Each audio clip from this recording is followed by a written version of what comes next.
Hello there. Come here, little one. Don't be afraid. I'm about to review a very important Star Wars game leading up to the new film. It's going to be very good. I'm going to go and do it in my hut in the middle of the desert. You should come with me. No, that's not necessary. Don't worry. That trial was never proven.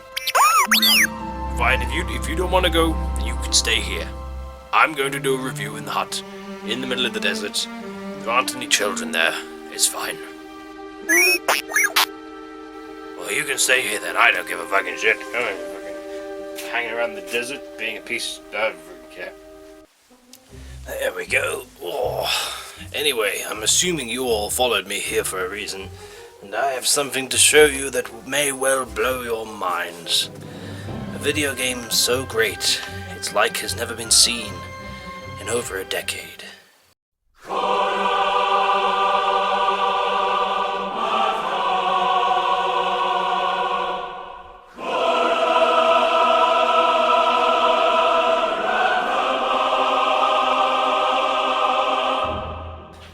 Knights of the Old Republic.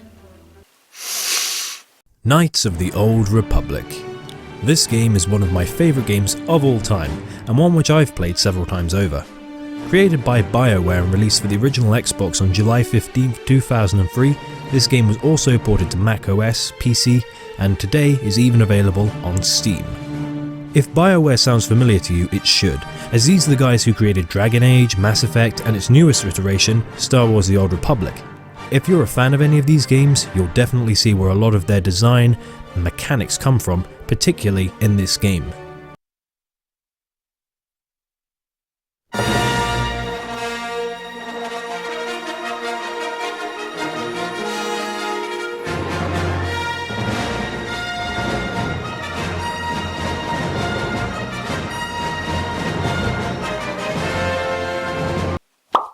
So canonically, this game is set 4,000 years before the films, and the gist of the story is that the evil Darth Malak, Lord of the Sith, has unleashed a vast armada of ships into the galaxy and started a war with the Republic and the Jedi Order. You start off the game designing your character. There are 3 classes to choose from: Scoundrel, Scout and Soldier, where you can also assign stats, attributes, pick the design of your face, and even choose your gender. Troy Baker? Come on, Troy, we're going on an adventure. When you awaken from the bombardment of the Republic ship you're taking a nap in, the Endar Spire, you meet your first ally in the game, Trask Olgo, who tells you you need to find Bastila, the commanding officer of the ship, who is in charge of the mission you're on. Trask is awesome, but he has a weird fourth wall breaking tendency to tell you how to use the buttons in the actual story environment. So hurry up and grab your gear. You need to suit up so we can get out of here. Use the right thumbstick to control the camera, and the left thumbstick to move towards your footlocker. Imagine that in the films. Switch to targeting computer. To access the targeting computer, press the right bumper. As soon as we exit the room, we're contacted by a character called Karth Onasi, who tells us the Sith have boarded the ship and we need to get to the bridge. On the way there, we get to try out the combat for the first time. This game's combat is similar to that of Dragon Age Origins, with a real-time turn-based attack system. Essentially, you attack by default and pick extra moves to mix things up here and there. It's honestly very easy, and is dictated more by your level and stats than any real strategy, as most of the battles in the game can be accomplished like this.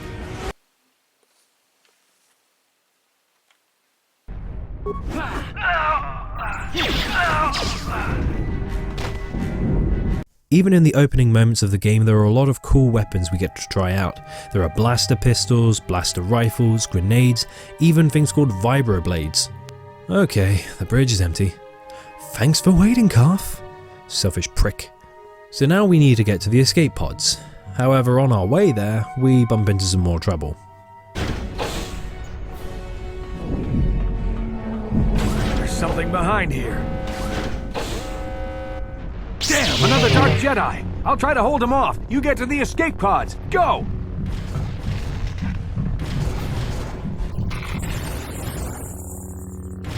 Okay, Trask, see you later. You gonna be alright in there?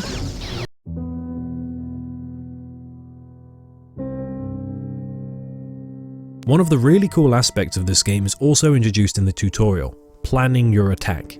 Depending on the way you build your character, you can repair droids to fight for you, hack into computer terminals to access camera feeds and security systems, and later on some really inventive ways to distract or kill larger enemies are implemented.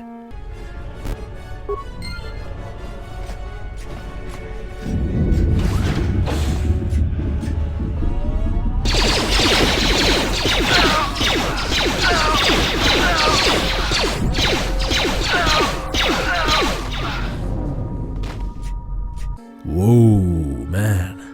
That droid killed like 6 Sith soldiers, I think? The Republic needs more droids. It said in the opening credits he was all like, "Oh, the Republic are losing the war. Make more of these, you'll do it." Not these ones though, they're stupid. After escaping the Endar Spire, we land on the first planet of the game, Taris, and we're told by Karth that Bastila is a Jedi Knight with the unique power called Battle Meditation, which can tip the scales of any battle by altering the morale and mental state of the soldiers involved. Or in narrative terms, Jedi MacGuffin. Karth is your first proper ally, and this game has a wide variety of companions totaling 9, consisting of droids, soldiers, Jedi, and even a Wookiee. Okay, you alien scum. Everybody get up against the wall. This is a raid.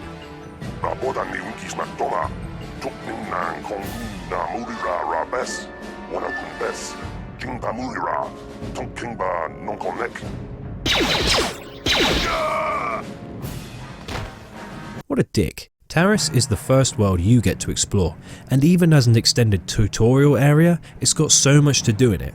You're introduced to a card game called Pazak, can participate in games of swoop racing, which is similar to pod racing from the original prequel films, but let's not talk about those.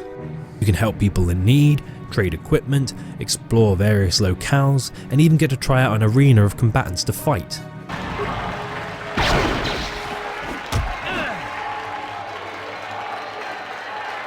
We also find out that Bastila has been captured by a gang known as the Volkers, and that we'll need to do several favours to win her freedom via a sponsored swoop race. This place is also the first experience we get to have with a plethora of varied and interesting characters. We obviously have the more generic humans in need, but also Twi'leks, Mandalorians, Aquilish, Bith, Duros, Gamorreans, Ithorians, Quarren, and Rhodians, to name a few. There are also some great mini-bosses and tough fights against NPCs such as Bendak Starkiller, a Rancor, occasional Force users, and Calo fucking Nord. One. Oscar, Kiska Nichu, Two. Kiyokaku, Kimba Mulirat Wanaji, Kuya.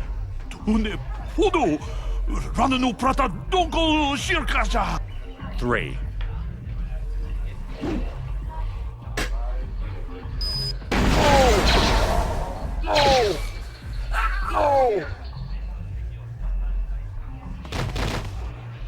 We also get to recruit the bulk of the game's allies on Taris, such as Mission, Zalbar, T3M4, Canderous, and even Bastila Shan, which allows players a chance to pick their favourites and test ally combinations in this tutorial area.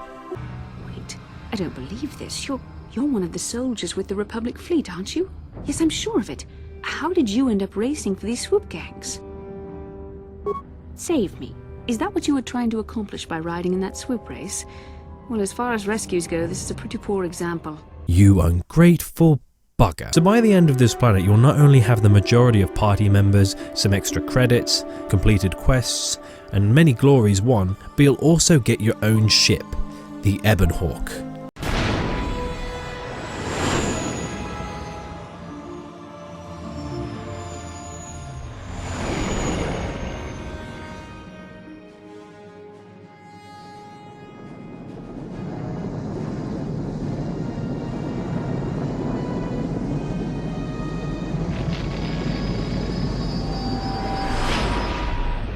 Unfortunately, whilst you don't get to fly around space in what is arguably the only ship cooler than the Millennium Falcon,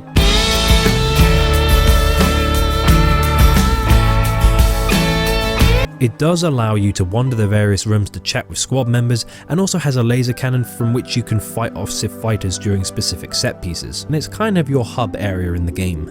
After facing off against the world's final boss fight against Calo Nord and Davik Kang, Taris' local crime lord, our heroes steal the Ebon Hawk and escape the planet. However, Malak isn't happy and so destroys the entire planet.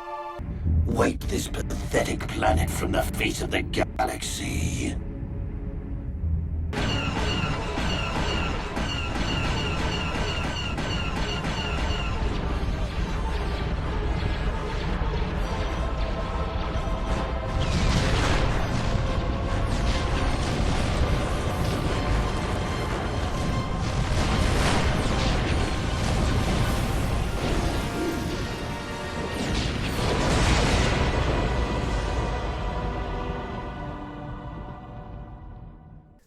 Dude, that's going to take you ages.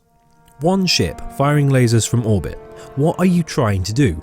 Burrow enough lasers into the ground until you pop its core? Are you going to spin around the planet to blanket the entire surface?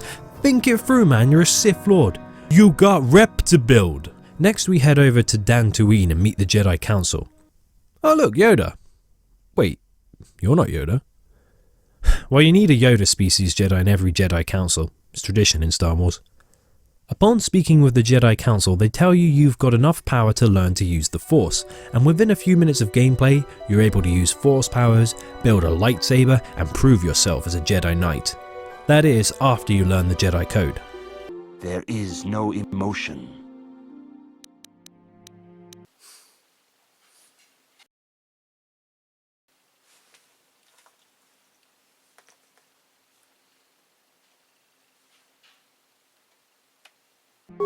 There is no ignorance.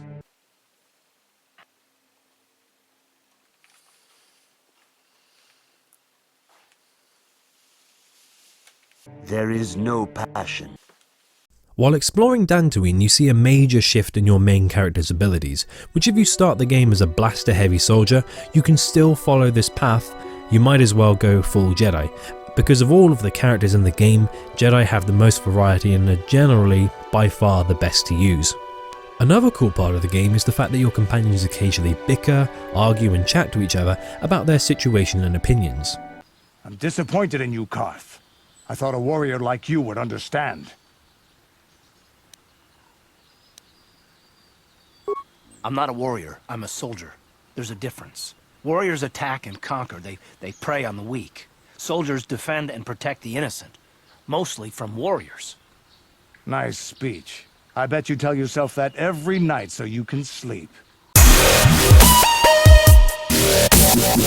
The humanoid characters also occasionally stop you to talk about how they feel or give context to their past. It's very similar to the Mass Effect effect. Get it? Of character dialogue, but unfortunately there isn't a mechanic to woo party members as seen in other BioWare games. No Wookie Nookie for me. Canderous? You okay?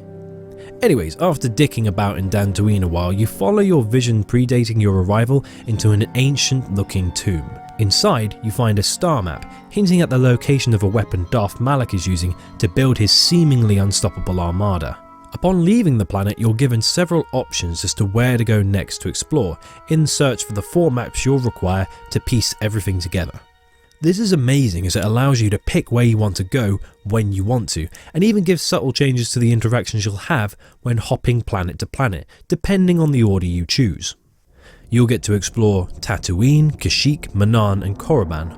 All of these planets are stylistically impressive and set themselves apart from all other locales in the game. Not to mention some of the adventures you get to have. Tatooine allowed you to solve a dispute between traders and the Sand People, kill a Krayt Dragon, and even face off against Calo fucking Nord. Kashyyyk is embroiled in slavery as members of the Circle Corporation kidnap and sell Wookiees. We also find a cool grey Jedi known as Jolee Bindo, who's like Obi-Wan Kenobi mixed with Carl Fredricksen from Up. Manaan is full of aquatic people who love to try and put you in jail, and Republic soldiers bickering with Sith soldiers hitting each other with their handbags. But you also in Manaan get to defeat Darth Malak's dickish apprentice. Plus you get to walk on the bottom of the ocean in a comically brilliant diving suit. Doop-dee-doo, diving is fun. Doop-dee-doo-doo. And on Korriban, you get to learn the ways of the Sith by exploring tombs of the long dead or tricking the competition. Or if you're like me, you kill both instructors, all the pupils, guards and soldiers. For the Jedi! Oh look, I remember this puzzle in Mass Effect 1. These areas are great because they're so open-ended. There's so many quests, people to talk to, lore to learn, choices to be made, and journeys on your path to either the light or dark side of the Force to make.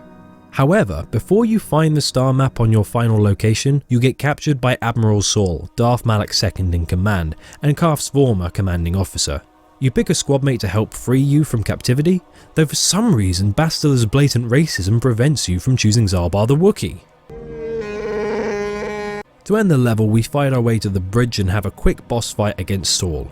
The battle's pretty easy, and Saul tells Carth something that makes him freak out a bit. Then, upon our escape from the ship, we run into old Toasterface himself. By the way, just so you know, I'm about to spoil a massive part of Knights of the Old Republic story, so consider this your spoiler warning.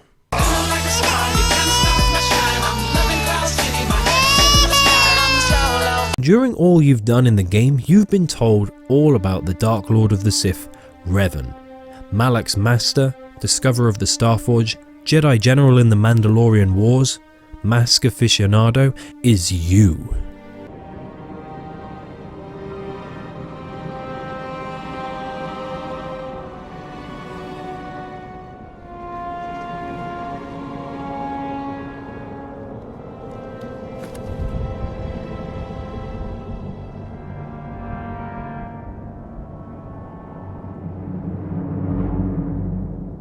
This blew my mind as a kid, and even to this day, keeping the spoiler in mind for my most recent play, it's executed very well. If you play the game casually, you won't see it coming, and most players who have a keen sense of observation even fall for this stroke of genius. However, I still find this scene where Malak, Bastila and Carth have a good chat to be very exposition heavy. Hey guys, are we not fighting anymore? Should I grab a cup of tea? I helped them, Revan. I always knew that one day the title of Dark Lord would be mine. When the Jedi strike team boarded your vessel, I saw my day had come. I ordered my own ships to fire on your bridge. I thought I could destroy all my enemies with a single glorious victory. Now we fight Darth Malak. He's a massive cheat, but I don't ever find him much of a problem. Get back here! However, Malak puts you into stasis and Bastila sacrifices herself to give us time to escape. I had him! Look how quickly I beat him. It's bullshit. So after resolving the last piece of the star map, you'll head for the Star Forge. Awesome! A space battle! Yeah! Oh wait, no, we're going down! So then we find that the planet below is inhabited by primal Jedi called Rakatan. Apparently their species created the Star Forge, regretted it, and lost their force power somehow. Okay. After some questing here and there, we then proceed into a temple to shut down the disruptor field that's keeping us on the planet. A cutscene plays of Malak on the Starforge and... oh god! Look at his face! He looks like he should be in Soul Reaver. So anyway, lots of Dark Jedi in the temple, blah blah blah, kill kill kill. Then at the top we find Bastila. She's been turned to the dark side of the Force and talks a big game of killing you. But unfortunately for her, it's a 3v1 fight. Bastila escapes, and we pursue her to the Starforge. Next we're treated to a cinematic of the assault on the Starforge, and it's really cool. Loads of fighters and cruise ships cut through the Sith fleet's defences, and you and two of your pals land on the hangar bay, joining the Jedi Knights, who all die by the way, in an epic battle to reach Malak. Then we fight our way through 3 floors of spammy enemies. This is one of the weaker parts of the game, as enemies respawn in every direction in huge numbers. They're not difficult to fight, but they drag the pace of the gameplay into the ground, and by this point they're more of an annoyance than a threat. However, we do get to make a really cool set of Jedi robes, and then make our way to Bastila. We fight her one-on-one and convince her to join the Rebel Alliance forces. The battle switches favour to the good guys, and then I go for Malak, alone. Also, check out these casual Rebel soldiers. You're in a battle, guys, you might want to, break into a jog at least, Jesus. The battle with Malak is a fitting end of the game. Now he's not too difficult, but he certainly is one of the hardest enemies to fight. Not only are you alone, unless you get Bastila to help, and as such have to balance buffs, healing, attack and defense, but Malak also refills his health from the numerous Jedi corpses suspended around the room. So first order of business is to fling your lightsaber at all the bodies around the room, and then take on Respirator Enthusiast himself. Use Flurry. You'll be fine. Then as Malak dies, we see his regret at his life decisions. He wonders what life would be like if he wasn't such a terrible person, and dies. And in the end, as the darkness takes me, I am nothing.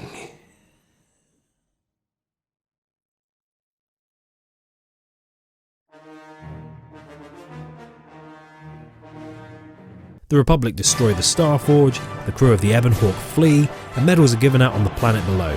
All is well. That is, unless you were a Sith, and then this happens. We've lost another capital ship. It's hopeless. All Republic forces pull back! Pull back! It is too late to retreat, Admiral.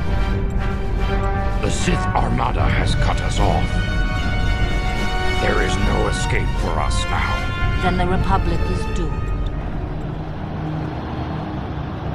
Malak is dead! All hail the return of Darth Revan, the true Lord of the Sith!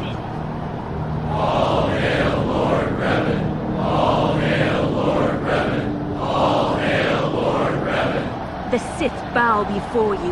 You have reclaimed your rightful throne. The Jedi Order is in tatters. It is only a matter of time until your Sith minions wipe them from the face of the galaxy. The Republic fleet is decimated. The core worlds are defenseless against us. So yeah, Star Wars Knights of the Old Republic is definitely the best Star Wars game ever made, in my opinion, and it's also one of the best RPGs ever made. You can pick this up on Steam nowadays, or even get the original Xbox version. You can play it on your Xbox 360, but it always astounds me whenever I come back to this game how much depth and variety there is, and how many branching paths there are, so you can play it so many different times. Obviously it's not a game where you can play it infinitely in different ways, but you'd be hard pressed to find one as varied as this one. And considering how many games these days get a fresh new remake or lick of paint or HD edition, I'm quite surprised this game hasn't got one. Probably because BioWare is busy with things like Mass Effect Andromeda, but honestly, this game still stands the test of time, and even though it doesn't look quite as beautiful as some next-gen games you'd see today, it still holds its place in history as one of the best RPGs and the best Star Wars game ever made. However, with that said, thank you very much for watching this video. It's the first of its kind on the Grizzly Gems series. Maybe in the future we'll do another Star Wars game, but with the new film coming up I'm very excited this month about Star Wars in particular. But either way, thanks very much for watching, guys. May the Force be with you, and I will see you guys later.